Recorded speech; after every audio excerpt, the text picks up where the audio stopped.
하나님의 말씀은 민수기 6장입니다. 민수기 6장 1절 말씀부터 말씀을 보도록 하겠습니다. 민수기 6장 1절입니다. 여호와께서 모세에게 말씀하셨다. 이스라엘 자손에게 말하여 그들에게 일러라.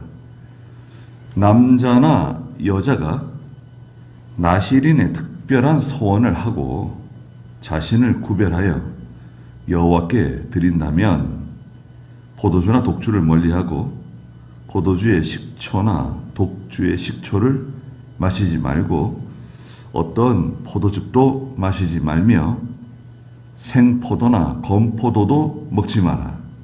자신을 구별한 모든 날 동안 그는 포도나무에서 나오는 모든 것, 곧 씨나 껍질이라도 먹어서는 안 된다. 그랬습니다.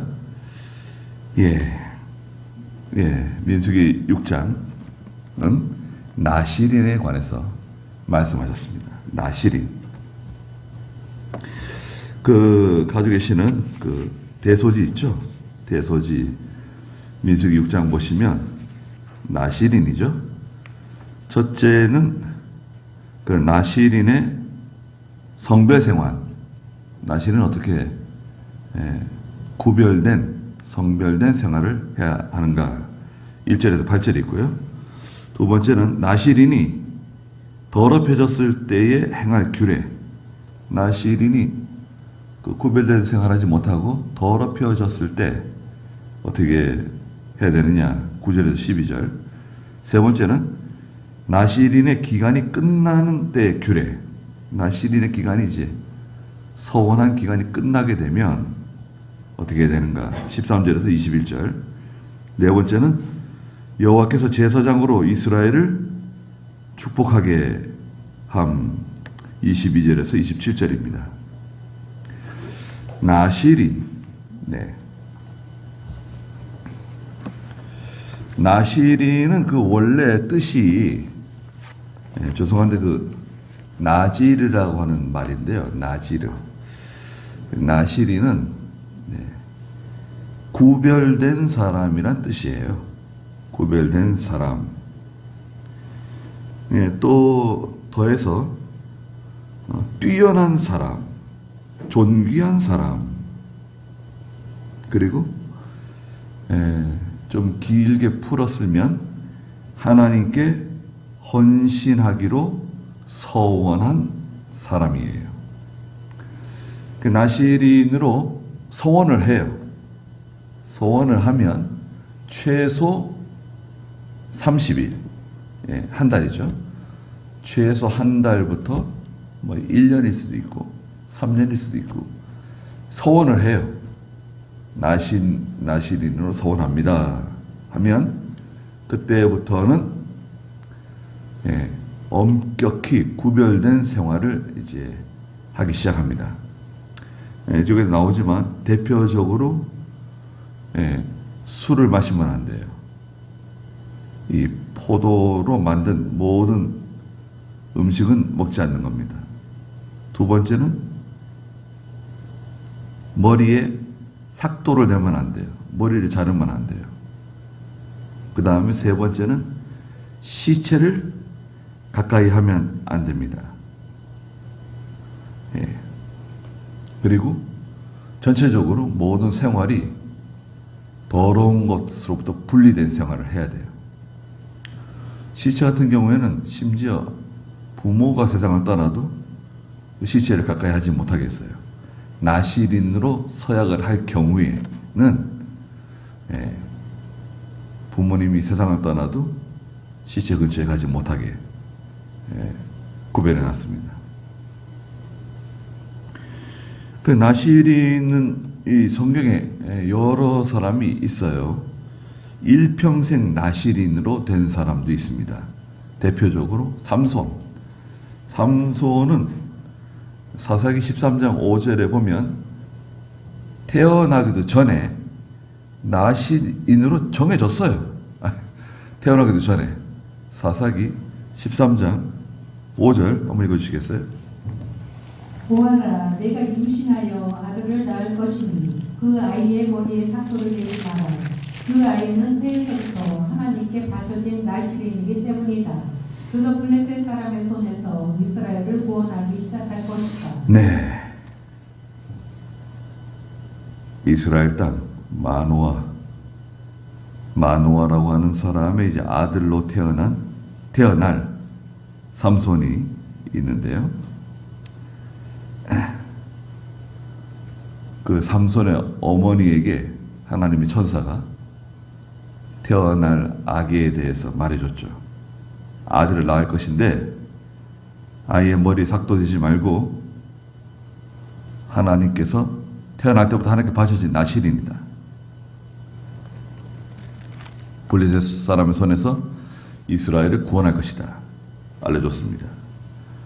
그리고 사무엘이죠.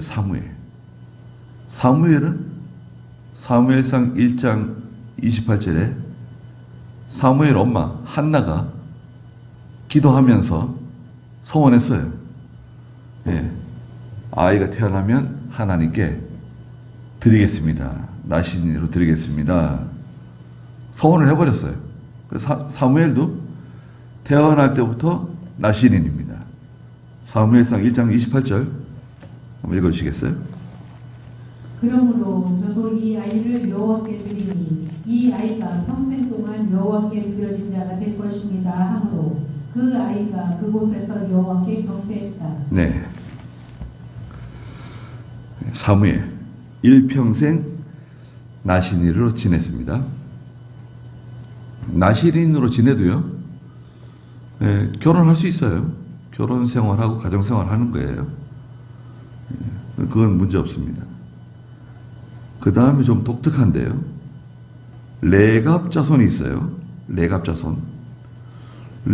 자손이 다 나신인이라고 할 수는 없지만 레갑 족속 사람들이 나실인과 비슷한 생활을 했습니다.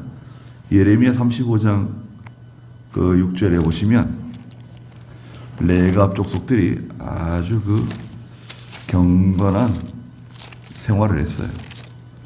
예레미야 35장 6절 한번 읽어주시겠어요? 그들이 말했다. 우리는 포도주를 마시지 않는다. 이는 우리 조상인 레갑의 아들 노나답이 우리에게 명령하여 말하기를 너희와 너희 자손은 영원히 포도주를 마시지 말며 집도 짓지 말고 씨도 뿌리지 말고 포도밭에 포도를 심거나 포도원을 소유하지도 말며 너희 평생 동안 장막에서 지내라. 그리하면 너희가 머무는 그 땅에서 장수할 것이다 하였기 때문이다. 네.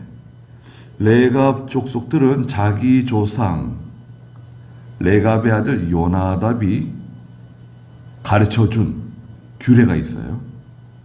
너희는 이렇게 살아라. 그러면서 그 자손들에게 가르친 영원히 포도주를 마시지 말 것, 또 집도 짓지 말고 씨도 뿌리지 말고 포도밭에 포도를 심거나 포도원을 소유하지도 말고 장막에서 지내고 경건한 생활하라고 이렇게 가르쳤는데 그걸 잘 지켰죠. 참 레갑 족속 대단한 믿음의 소유자들입니다. 그 다음에 마지막으로 세례 요한입니다. 세례 요한. 누가복음 1장 15절에 이 세례 요한은 하나님께 구별된 사람으로 하나님께 이용당한 대표적인 인물이죠. 누가복음 1장 15절. 그가 주님 앞에서 큰 인물이 될 것이며 포도주나 독한 술을 결코 마시지 않을 것이고 어머니 뱃속에서부터 성령으로 충만할 것이다. 네. 포도주나 독한 술을 결코 마시지 않을 것이고 어머니 뱃속에서부터 성령 충만한 사람이 바로 이 세례 요한이에요. 그래서 나시린은요, 오늘날 예수 믿는 성도가 나시린이에요. 신약 시대에는요, 예수 믿는 성도가 나시린이라고 할 수 있어요. 그래서 세상에 살지만 세상과 구별된 생활을 해야 돼요. 분리된 생활, 거룩한 생활을 할 것. 세상 가운데 있지만, 세상 가운데 살고 있지만, 우리는 그것을 경건이라 경건 생활. 새 속에 물들지 않은, 야고보 1장 21절에 있는 것처럼 새 속에 물들지 않은 생활을 해야 된다. 그럼 찾아볼까요? 고린도후서 6장 17절. 고린도후서 6장 17절 한번 읽어주세요. 그러므로 너희는 그들 가운데서 나와 떨어져 있어라. 주가 말한다. 부정한 것을 만지지 마라. 그리하면 내가 너희를 영접하여 나는 너희의 아버지가 되고 너희는 나의 자녀들이 될 것이다. 전능한 주가 말한다 라고 하셨다. 네. 그러므로 너희는 그들 가운데서 나와, 신약시대 성도들이죠. 세상 가운데 살고 있지만 떨어져 있어라. 떨어지라고 하는 것은 물리적으로 산속에 들어가서 살아라, 섬에 가서 살아라, 그게 아니라 구별된 생활을 하라는 거예요. 같이 지내고 있지만 분명히 분리된 거룩한 생활을 하라는 거죠. 주가 말한다. 부정한 것을 만지지 마라. 그리하면 내가 너희를 영접하여 나는 너희의 아버지가 되고 너희는 나의 자녀들이 될 것이다. 전능한 주가 말한다. 그랬습니다. 부정한 것을 만지지 마라. 그랬어요. 여기에는요, 손을 내밀지 마라는 뜻도 포함되어 있어요. 꼭 그것을 만져야 죄가 되는 게 아니라, 만지지는 않았는데 손을 내밀지 말라는 거기. 그래서 손이 딱 가요. 닿고 싶은 욕망, 욕심, 손을 내밀지 마라. 손을 내미는 것도 하나님께서는 싫어하시는 거죠. 자, 그러면 오늘 본문에 돌아와서, 자, 그럼 나시린에 대해서 여호와께서 모세에게 말씀하신 건데요. 2절에 보니까 이스라엘 자손에게 말하여 그들에게 일러라. 남자나 여자가 나시린의 특별한 소원을 하고 자신을 구별하여 여호와께 드리려고 하면 어떻게 되느냐. 첫째, 3절에 포도주나 독주를 멀리할까. 포도주의 식초나 독주의 식초를 마시지 말고 어떤 포도즙도 마시지 말며 생포도나 건포도도 먹지 마라 그랬습니다. 우리 생포도, 포도 좋아하시잖아요. 포도 얼마나, 저도 포도 아주 좋아하는데, 저는 그 추풍장 포도 참 좋아합니다. 그게 좀 높은 지대에서 나오는 거지, 아주, 좋아합니다. 건포도 뭐 드시잖아요. 빵에도 건포도 넣어서 먹기도 하고.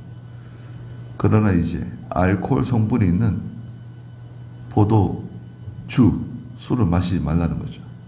포도주스 아무 문제 없어요. 교회에서 이제 성찬식 할 때는 포도주스 사용하면 돼요. 포도농사 짓는 장로님이나 집사님 항아리 담아놓은 그 포도 짜가지고 마실 생각하지 말고 그냥 교인들 술 취해가지고 얼굴 벌개지고 그럴 필요 없어요. 못하러 그렇게 해요. 하나님이 알코올 성분이 있는 거 마시지 말라 그러는 거예요. 큰일 납니다. 하나님이 싫어하는 거예요. 100% 안 해도 돼요. 포도주스도 100% 안 해도 괜찮아요. 그걸 기념하는 거지. 예수님의 피를 기념하는 거지. 그거 같으면 아예 짐승의 피를 갖다가 하지 그래요. 그렇게 하는 게 아니다 이거죠. 기념이에요, 기념. 천주교는 이제 화채설을 주장해요. 화채설. 화채설은 뭔가요? 포도주를 마실 때, 성찬식을 할 때, 그 신부가 주는 포도주 잔을 마실 때 이게 넘어가면서 예수님의 피로 변한다는 거 아니에요? 맞아요? 그래, 이 포도주를 마시면 목구멍으로 넘어갈 때 예수님의 피로 변합니까? 그런 새빨간 거짓말이 어디 있어요? 또, 그 빵을 먹을 때 목구멍으로 넘어갈 때 예수님의 살로 변한다는 거예요. 그게 화채설이에요. 얼마나 미신적이고 이단적입니까? 또 다 그걸 믿고 또 따라갑니다. 화채설. 미신적이고 이단적이에요. 성경에 맞지 않아요. 그런 말씀 없어요. 기념하는 거지. 아니, 그러면 아예 생고기를 뜯어가지고 먹여주든지. 예. 왜 그런 식으로 해요? 거짓말은 거짓말. 그건 거짓말 아닙니까? 예. 먹지 말라 그랬으면 먹지 않는 거예요. 예. 그리고 4절에 자신을 구별한 모든 날 동안 그는 포도나무에서 나오는 모든 것, 곧 씨나 껍질이라도 먹어서는 안 된다. 최소 이제 30일. 서원하는 기간은 최소 30일부터 1년을 할지, 뭐 6개월을 할지, 3년을 할지, 서원한 기간이 있는데 그 서원한 기간 동안에는 먹지 말라는 거예요. 그 서원하는 거 있잖아요. 서원 잘해야 됩니다. 서원. 하나님 앞에 약속하는 거 아니에요. 서원하지 않고도 다 할 수 있어요. 물론 서원하면 좋은데 그건 특별한 경우고 괜히 뭐 하지도 못할 거면서 서원해가지고 예. 하나님 제가 이렇게 하겠습니다.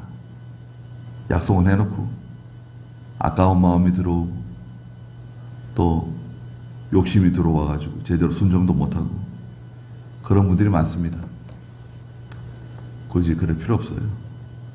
그냥 하나님 감동 주시는 대로 하면 되지. 뭘 소원까지 해가지고 하나님 앞에 죄를 지을 필요는 없어요. 또 소원을 했어도요. 아내나 딸이 하나님의 성전에 가서 소원을 했어요. 하나님 큰 은혜를 받고 하나님께 이렇게 하겠습니다. 소원을 하고 집에 돌아와서 아버지나 남편에게 제가 오늘 성전에서 하나님의 큰 은혜 가운데 이런 소원을 했습니다. 말을 했더니 아버지나 남편이 왜 나하고 상의하지 않고 그런 소원을 했냐? 나는 그거 인정할 수 없다. 남편이 인정할 수 없다. 그러면 그 딸이나 시집가지 않은 딸이나 아내의 소원은 무효가 돼요. 하나님 그렇게 해놓으셨어요. 그러니까 그 소원은 여러모로 생각을 많이 하고 또 기도를 많이 하고 소원하는 것이 맞습니다. 차라리 소원하지 않아도 괜찮아요. 우리 뭐 작정 연복 뭐 하잖아요. 우리 뭐 영 안 하다가 한번 했는데 그것도 그래요. 작정해놓고 안 할 바에는 못 할 바에는 그냥 하나님 은혜 주실 때마다 하는 게 오히려 나을 수도 있어요. 못 할 바에는. 저도 기도원에 그 뭐 집회 때 그 작정 연복 하게 되면 얼마씩 작정하는데 그거 부지런히 갚아야 됩니다. 금방 또 집회 또 있고 또 금방 또 집회 오는데 다음 월 얼마라도 작정을 하면 서운한 게 있으면 빨리 갚으라고 그러시잖아요.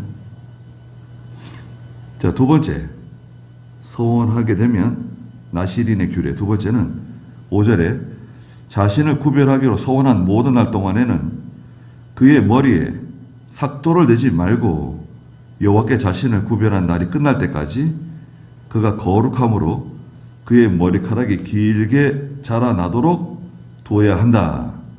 자, 머리카락에 삭도를 내지 마라. 그럼 탁 생각나는 사람은 삼손이네요. 삼손.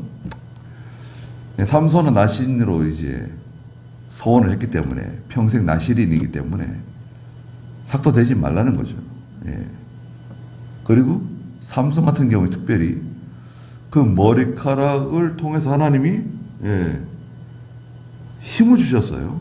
어마어마한 좀 상상하기 힘든 괴력을 삼손에게 허락하셨죠. 그래서 블레셋 사람들을 많이 죽인 거 아닙니까? 그래서 이 머리를 길게 하는 긴 머리는 첫째는 하나님 앞에 구별된 생활을 한다. 구별된 사람이다. 라는 표예요. 표. 구별된 사람으로 살아가고 있습니다. 라는 표고, 두 번째는 하나님의 권세에 복종합니다. 하나님의 명령에 복종하기로 결심했습니다. 이런 뜻이에요.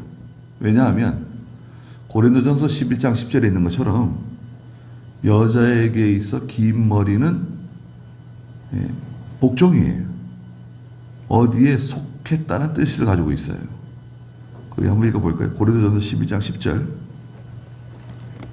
그러므로 여자는 천사들 때문에 권위의 표를 그 머리에 두어야 한다.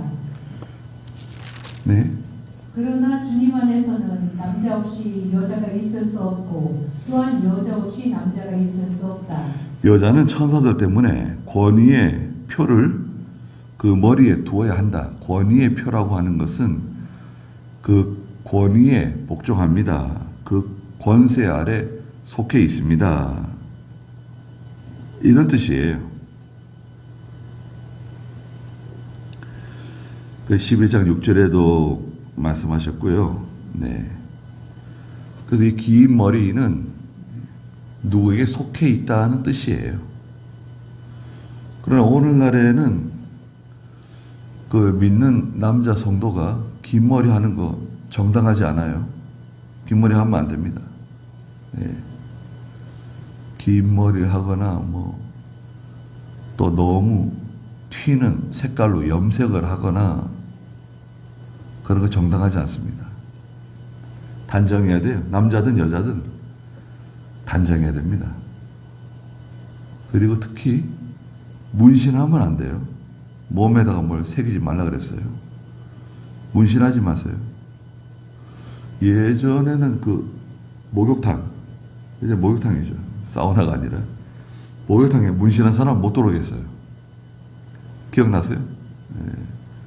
남자 목욕탕도요. 문신한 사람 못 들어오게 했어요. 지금은 그 아이들도 문신 많이 한 사람 문신충이라고 해요. 문신충. 예. 문신을 많이 하고 잘 몰라가지고 그거 참 어리석은 일입니다. 그 문신 지우려고 하면 잘 지워지지 않아요. 여러 번 그 지워야 되는데 한 번 문신을 했다가 지우려고 그러면 한 돈 1,000,000원 나갑니다. 지우려면. 왜 그런? 또 여자들도 문신하는 여자들이 있는 것 같아요. 참 어리석은 일이에요. 성경을 배우면 모든 게 명확해져요. 우리는 과거 율법을 지키는 게 아니라 그것은 율법과 상관없이 하나님의 백성으로서 일반적으로 상식적으로 볼 때 그것은 합당치 않다는 거죠. 남자가 긴 머리는 스스로 본성을 거스리는 거다. 긴 머리 하지 말라는 거죠. 그리고요, 6절에 그는 여호와께 자신을 구별한 모든 날 동안 시체에 가까이 가지 말아야 한다. 세 번째, 나시린의 규례. 세 번째는 시체에 가까이 가지 말 것. 예수님께서는 마태복음 24장 28절에 죽음이 있는 곳에 독수리가 온다고 말씀하셨어요. 시체가 있는 곳에 독수리가 온다. 그 일종의 조장인데요, 조장. 조장은요, 사람이 죽었을 때 땅에다 묻거나 돌무더기를 쌓는 게 아니라 일정한 장소에 그 시체를 갖다 놓으면 독수리나 새들이 와서 그 시신을 처리하는 거예요. 그 조장이라 그래요, 조장. 저 높은 지역에 있잖아요. 뭐 티벳이라든지 그 높은 지역에 사는 사람들은 대부분 조장을 했어요, 과거에. 거기는 그 일정 고도 이상에는 나무도 잘 자라지 않기 때문에 나무도 없고 사람을 태워서 이렇게 처리할 수가 없으니까 따로 이제 장소를 정해 놓으면 시신을 거기에 갖다 놓고 새들이 와서 이제 그 시체를 처리하는 거예요. 조장. 거기 한번 읽어볼까요? 마태복음 24장 28절. 시체가 있는 곳, 그곳에 독수리들이 모여들 것이다. 이 말씀은 무슨 뜻이냐? 죄가 있는 곳에 하나님의 심판이 임한다는 뜻이에요. 예수님께서 말씀하신 의미는 그겁니다. 시체가 있는 곳에 독수리들이 모이는데 이것은 죄를 짓게 되면 하나님의 심판이 찾아온다. 이 말씀을 하시는 겁니다. 그래서 시체는 죄를 상징해요. 구약에서는 시체는 죄를 상징합니다. 그래서 7절에 그의 부모와 형제, 자매가 죽었을 때라도 그들 때문에 더럽혀서는 안 되니 이는 하나님께 헌신하는 표가 자기 머리 위에 있기 때문이다. 나시린으로 서약을 하게 되면 그 기간 동안에는 부모가 세상을 떠나거나 형제, 자매가 죽어서 세상을 떠나더라도 가까이 가지 말라는 거예요.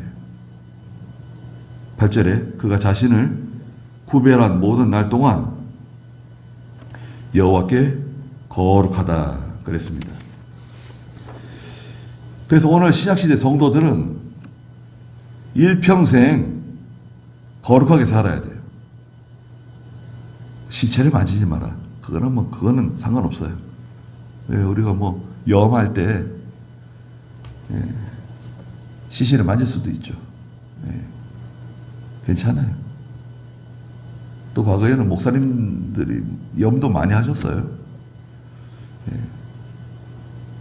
그래서 시체는요, 구약시대 때는 짐승의 사체, 심지어는 곤충의 사체도 만지지 말라는 거예요. 부정하다. 그건 말씀하셨어요.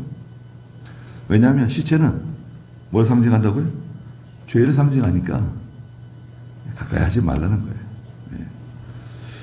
근데 이제 오늘날 현대 의학적으로 볼 때, 위생적으로 볼 때, 하나님께서요, 그 시체에 가까이 하지 말라고 하는 건 참, 얼마나 위생적입니까, 여러분? 굉장히 위생적이죠.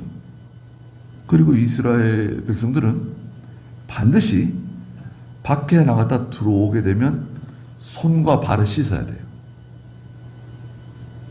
그건 의무예요. 그것도 일종의 밖에 나갔다가 들어오면 온몸을 다 씻지는 못해도 하나님 앞에서 손으로 지은 죄, 발로 지은 죄를 씻는다는 의미를 가지고 있어요. 그래서 부지런히 씻어요. 그것도 대충 씻는 게 아니라 저희 집에 막내는 물 틀어가지고 손 쓱 씹어서 끓여 물 닦고 나와요. 야, 그렇게 하면 안 되지. 비누칠을 하고 한참 씻어. 그리고 이제 또 하는 거죠. 물을 집어다 가가지고 수건으로 닦으면 그거 뭐 씻는다고 할 수 있어요? 그 유대인들은요, 아주 부지런히 씻어요. 그건 대충 씻는 게 아니에요. 손을 빡빡 부지런히 씻고, 발도 씻고. 그 이제 과거에는 신발이 요즘 신발이 아니고 샌들이잖아요. 이런, 광야라든지, 이 바람이 많이 무더운 지역에서 하루 종일 그 가죽 샌들 신고 다니다가 집에 들어오면, 발을 씻는 거예요. 손님이 오면 손 씻을 물과 발 씻을 물을 갖다 주고 씻는 거예요. 그러니까요, 유대인들은 그 전염병에 잘 걸리지 않았어요. 히틀러가 독일에 있는 유대인들 그 집단 죽이기 전에 딱 구별된 어떤 지역으로 이렇게 딱 강제 수용을 했죠. 게토라, 게토. 유대인들 집단 수용 구역이에요. 담장 쳐가지고 관리하는데, 그 게토 바깥에는 전염병이 돌아 난리예요. 다 죽어가는데, 게토 안에는 사람들이 건강해요. 한 사람도 안 죽어요. 전염병이 돌질 않아요. 그래서 왜 그런가? 조사를 했어요. 조사했더니 간단한 답이 나온 겁니다. 저 유대인들은 손발을 잘 씻는다. 특히 손을 잘 씻는다. 손만 잘 씻어도요, 병에 잘 걸리지 않는다는 거 아닙니까? 예. 늘 손 잘 씻고, 네. 깨끗한 생활을 하는 거죠. 자, 그 다음에 9절부터 만약에 이 나시린이 그 정한 기간 동안에 제대로 성별된 생활을 하지 못했을 때, 하나님 앞에 서약을 했는데 그 서약대로 거룩한 생활을 하지 못했을 때는 어떻게 할 것이냐. 9절에 보니까 만약 어떤 사람이 그의 곁에서 갑자기 죽었어요. 아니, 내가 나시린으로 서약을 했는데 누가 내 옆에서 갑자기 죽은 거예요. 내 옆에서. 그럴 수 있잖아요. 사람이 갑자기 쓰러져 죽었어요. 그럼 내가 의도치 않게 그만 이 시신과 가까이 있게 된 거 아니에요?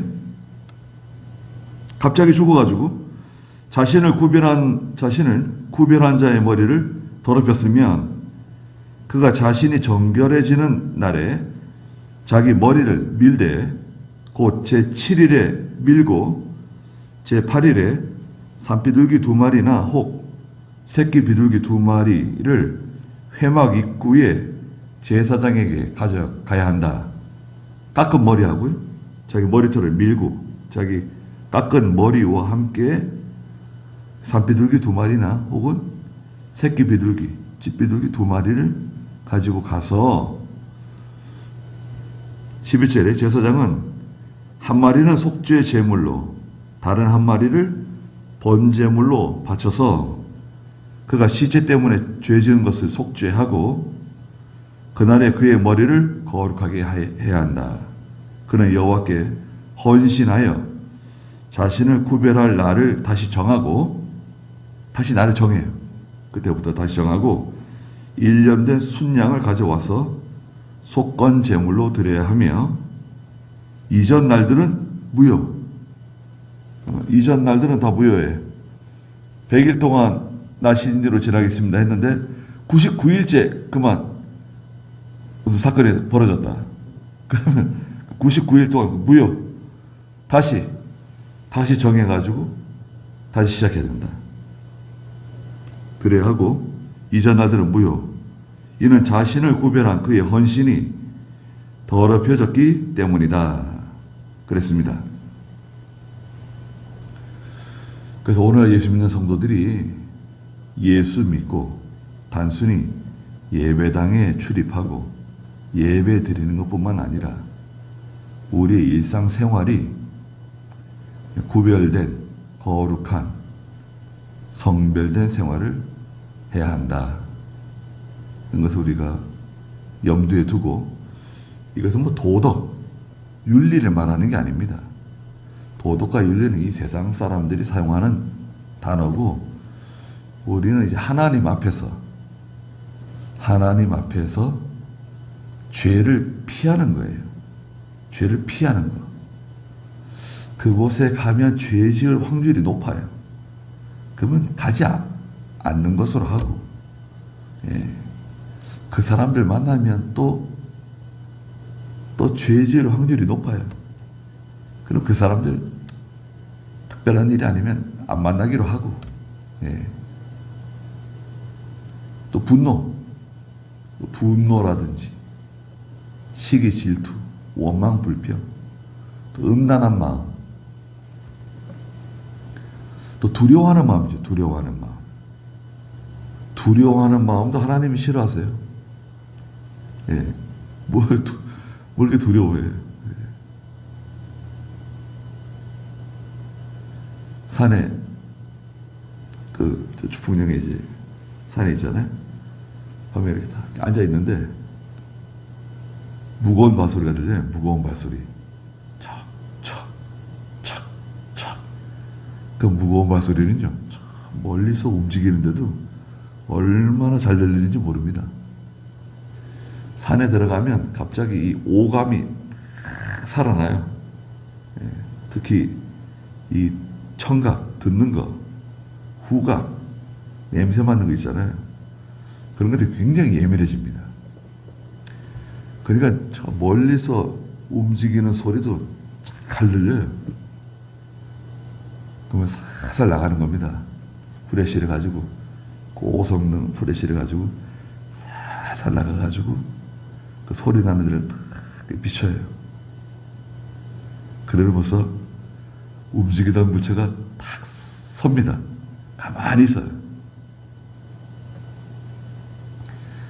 그러다 갑자기 그냥 달아나죠. 보통 이 멧돼지들이 많아요. 그 정도 소리가 날 정도면 뭐 한 150kg 이상 되는 그런 큰 멧돼지도 사람을 무서워합니다. 짐승들은 하나님께서 그렇게 만들어 오셨어요. 사람을 무서워해요. 그런데 사람이 그걸 무서워하게 되면 어떻게 됩니까? 물론 밤이라고 하는 그 환경은 있는데요. 무서워하지 말고, 두려워하지 말고, 또 어떤 사건이 생겼을 때 우리가 깜짝 놀래가지고 걱정하고 두려워하고 염려하는 마음이 들어오잖아요. 하나님께 회개하고, 두려워하지 말고 걱정하지 말고 하나씩 해결하면 돼요. 여러분, 일이 생기잖아요. 하나씩 해결하면 돼요. 그런 일은 나한테만, 우리한테만 생기는 게 아니라 이 세상 사람들에게 다 생기는 일들이에요. 이 세상 사람들에게 다 생긴다고요. 깜짝 놀랄 만한 일이 얼마나 많습니까? 아니, 그렇게 편안하게 내려오는 비행기가 그렇게 될 줄 알았어요? 멀쩡하게 애들 수학여행 보냈는데 바다에서 그렇게 될 줄 알았어요? 무슨 일이 우리에게 생길지 모르는데 보통 그런 일은 다 생긴다. 나에게도 생길 수 있고, 우리 가정에 생길 수 있고, 우리 교회도 생길 수 있고, 다 생길 수 있어요. 그런 것 때문에 낙심하고 두려워하고 그러지 마세요.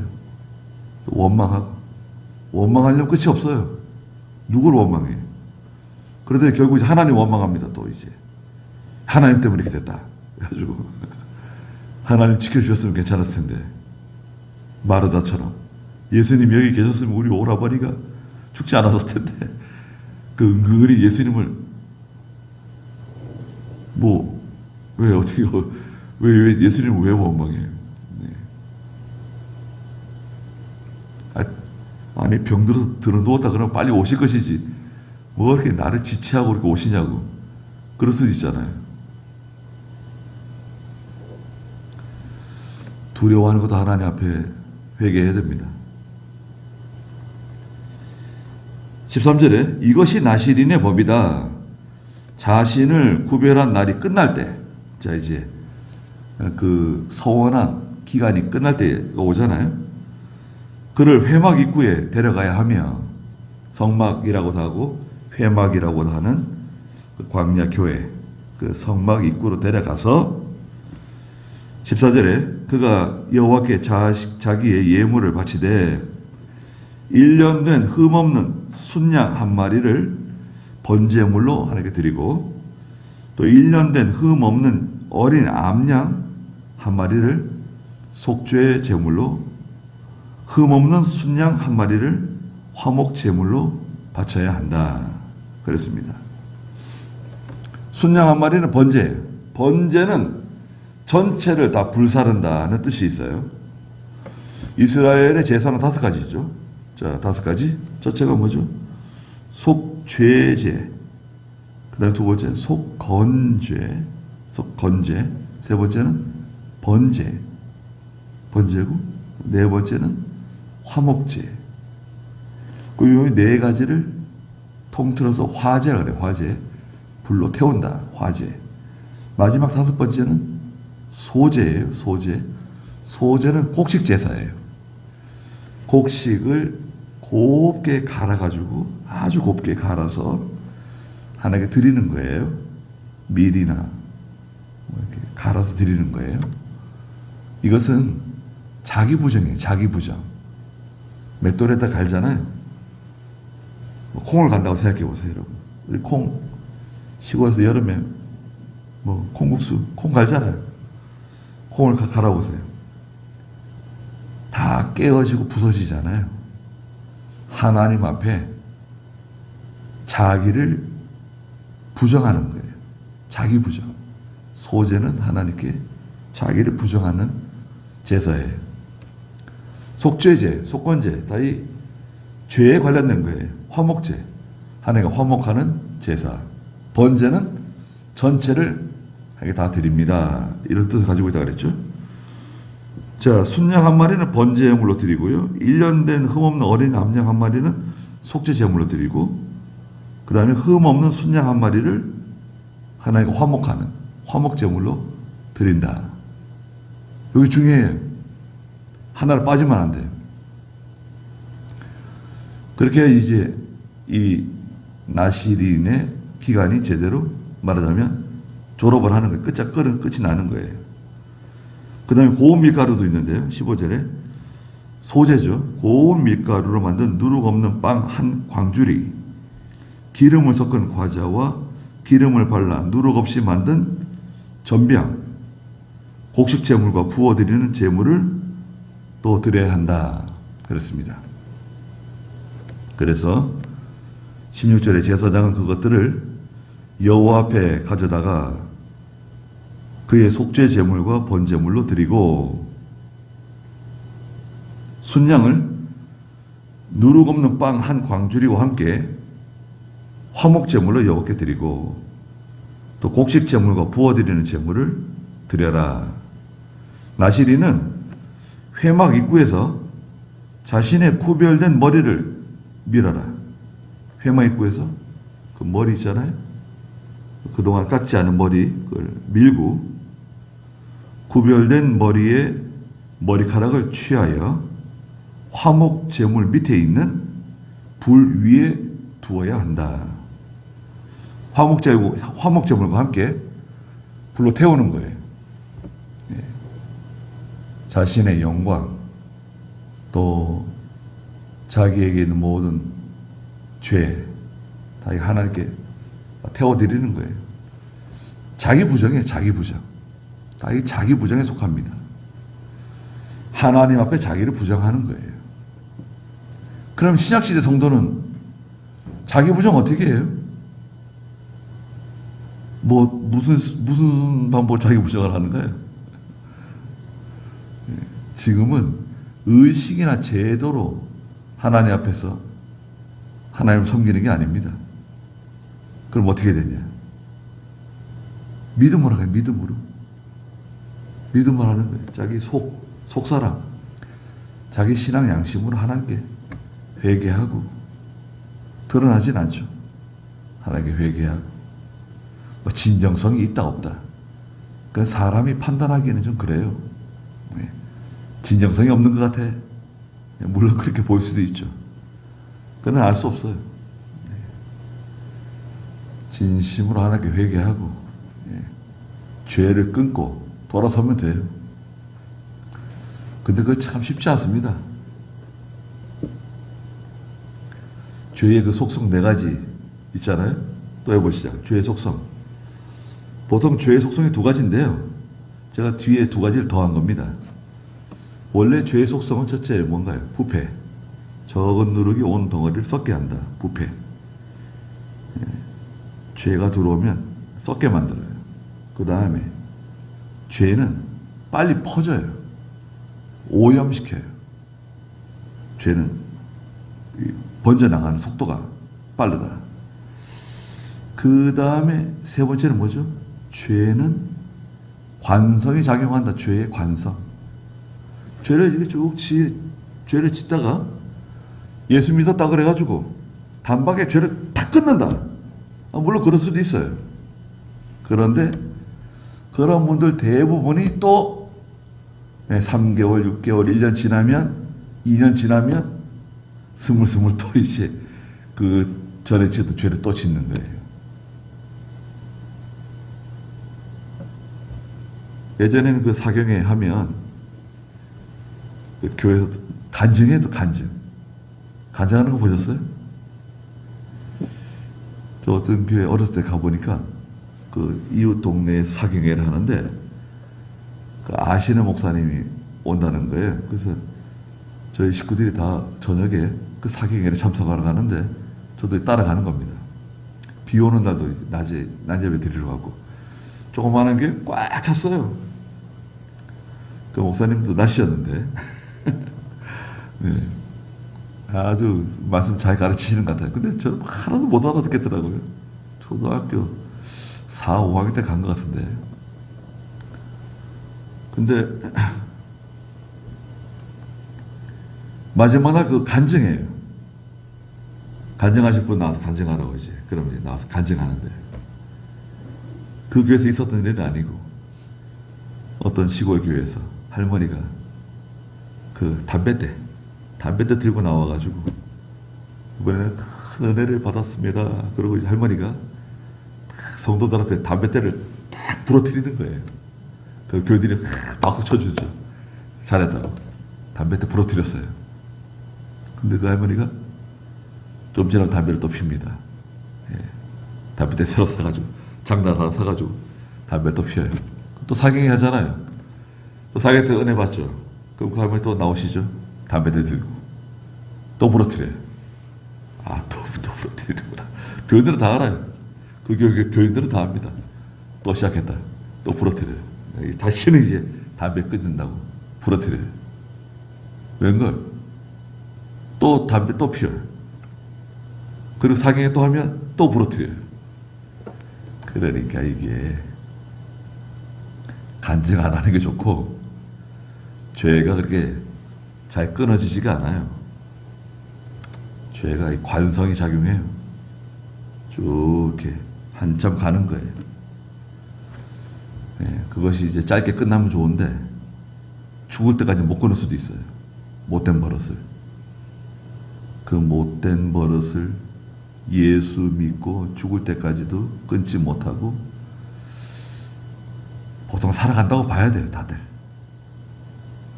회개는 하는데 그 죄를 끊고 돌아서지를 못해요. 돌아서면 그 사람 개인적으로는 개혁이죠. 개혁. 그 사람 개인적으로는 일종의 종교 개혁이 일어난 거예요. 그거는 하나님의 큰 은혜입니다. 죄를 딱 끊잖아요. 그 믿음이 쑥쑥 자라나요. 그런 효과가 있어요. 그건 자기가 알아요. 하나님이 기뻐하시는구나. 자기가 알게 됩니다. 그 다음에 죄의 속성 4번째는 뭡니까? 부유하는 성격이 있다. 부유하는 성격. 나 여기 있다고 드러나는 성격이 있어요. 물 속에다 집어넣었어도, 땅 속에다가 묻었어도, 불에 태웠어도 어느 날 죄가 드러나요. 갈라디아서 6장 1절에 보면 하나님이 드러내신다는 거예요. 갈라디아 6장 1절 한번 읽어주시겠어요? 죄가 드러나요. 우리가 보통 살아갈 때 하나님이 다 이 죄를 덮어주세요. 이불처럼 죄를 다 덮어주시기 때문에 우리가 이렇게 뻔뻔하게 살아갈 수 있습니다. 그런데 그 수치스러운 더러운 죄를 하나님이 드러내실 때가 있어요. 갈라디아 6장 1절 읽어보시겠어요? 형제들아, 어떤 사람이 무슨 죄를 지은 일이 드러나면 영적인 자들인 너희는 온유의 영으로 이런 사람을 바로잡아주고. 네, 죄가 드러난다는 거예요. 죄가 드러난다. 숨겨져 있었는데, 감춰져 있었는데, 꼭꼭 숨겨놨었는데 죄가 드러나요. 관뚜껑이 열리는 거예요, 말하자면. 그 더러운 게 다 드러나는 거예요. 뭐 판도라의 상자일 수도 있죠. 뭐 이게 감당하기 힘들 수도 있어요. 뭐 국무총리가 되겠다, 뭐 장관이 되겠다, 대통령이 되겠다, 다 좋은데 그 드러난 죄이자 드러난 죄. 그 뭐 예수님의 피로 씻을 거예요? 뭘로 씻을 거예요? 예? 그 뭐 거짓말이에요? 거짓말도 한두 번이지. 뭐 어디서 어디까지 거짓말이에요? 아, 돈 빌렸다는데, 돈 갖다 썼다는데, 사람 죽었다는데 어떻게 하겠다는 거예요? 총리가 안 됐으면 그거 다 드러나지 않았을 텐데 대충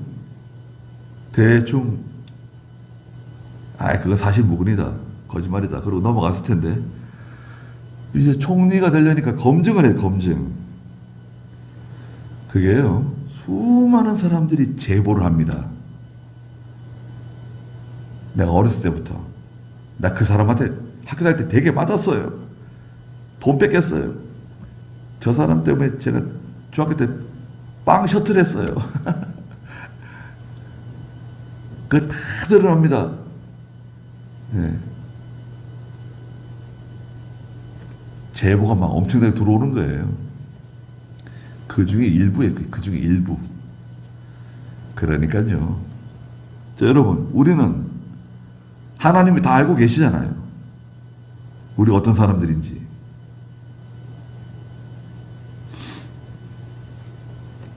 자, 머리카락 밀어가지고 화목제물하고 같이 바쳤죠? 그 다음에 15절에 고운 밀가루, 그 다음에 어디까지 했나요?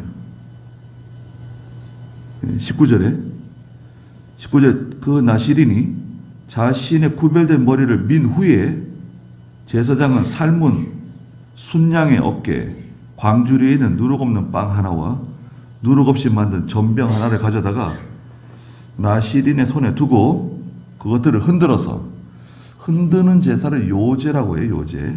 여호와 앞에 흔들어 바친 제물로 삼아야 한다. 그것과 흔들어 바친 가슴과 높이 들어 바친 넓적다리는 제사장에게 거룩한 몫이다. 그 후에 나시린이 포도주를 마실 수 있다. 그랬습니다. 그래서 이제 요제로 드리는 제물은 제사장 몫으로 하나님이 주셨어요.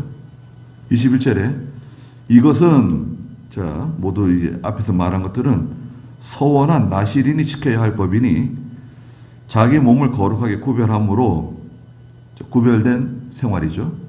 여호와께 예물을 드리는 일, 이 외에도 힘이 미치는 대로 할 것이나 그가 서원한 대로 자신을 거룩하게 구별한 자의 법을 따라야 한다. 여호와께서 모세에게 말씀하셨다. 아론과 그의 아들들에게 말하여라. 자, 아론과 아론의 아들들, 제사장들이죠.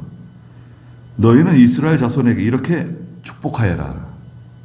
이걸 아론의 축도라고도 말해요. 아론의 축도, 아론의 축복. 이스라엘 자손에게 이렇게 축복하여라. 24절에 첫째, 여호와께서 내게 복을 주시기를 바란다. 두 번째, 여호와께서 너를 지켜주시기를 바란다. 세 번째, 여호와께서 그분의 얼굴을 내게 비추시기를 바란다. 네 번째, 여호와께서 내게 은혜 주시기를 원한다. 다섯 번째는 26절에 여호와께서 그분의 얼굴을 내게 향하여 드시기를 바란다. 그 다음에 일곱 번째, 내게 평강 주시기를 원한다. 이렇게 기도해 주라는 거예요. 그래서 어떤 분은 이 아론의 축도 하시는 분도 계세요. 좋죠, 뭐. 그런데 이제 우리가 일반적으로 하는 축도는 이제 사도 바울이 한 축도예요. 기도인데 축도는 뭔가요? 예수 그리스도의 은혜와 하나님 아버지의 사랑하심과 성령의 감동이 함께 있기를 점점점이거든요. 그러다 보면 이것저것 막 갖다 붙이는데 원래는 간단한 거예요. 예수 그리스도의 사랑, 그리스도, 하나님 아버지, 예수 그리스도의 은혜, 하나님 아버지의 사랑, 성령의 감동. 근데 이 아론의 축도는 이 그리스도라든지 하나님이라든지 성령은 없어요. 내게 복을 주시고 지켜주시기를 원하고 내게 얼굴을 비춰주시고 은혜 주시기를 원하고 또 그 얼굴을 내게 향하여 드시고 평강 주시기를 원한다. 얼마나 좋습니까? 그래서 이제 어디 가면 그런 거 이제 걸려있는 집이 있어요. 이렇게 뭐 새겨가지고. 예. 그런데 여기 합당한 생활을 해야 돼요. 여기 합당한 생활하면 그런 거 걸어놓지 않아도 하나님께서 은혜와 평강 주시고 함께 해주십니다. 지켜주세요. 그래서 27절에 그들이 이같이 내 이름으로 이스라엘 자손 위에 두면 내가 그들에게 복을 주겠다 그랬습니다.